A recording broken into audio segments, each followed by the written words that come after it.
Hello, today I am going to do an experiment about how light travels. Before the experiment, here's a short trivia about light. Light is a form of energy that helps us see things.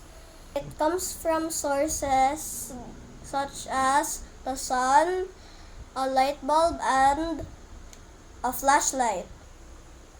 In this experiment, I am going to prove that light travels in a straight line. The materials that we need are 4 pieces of index card, 1 flashlight, 1 puncher, and 1 piece of Play-Doh. First, we need to put a hole in the middle of the index card. Ensure that the holes are aligned.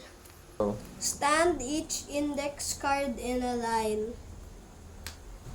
Turn off the light and place the flashlight in front of the index card, and the light should be able to pass through the holes. And this experiment proves how light travels in a straight line.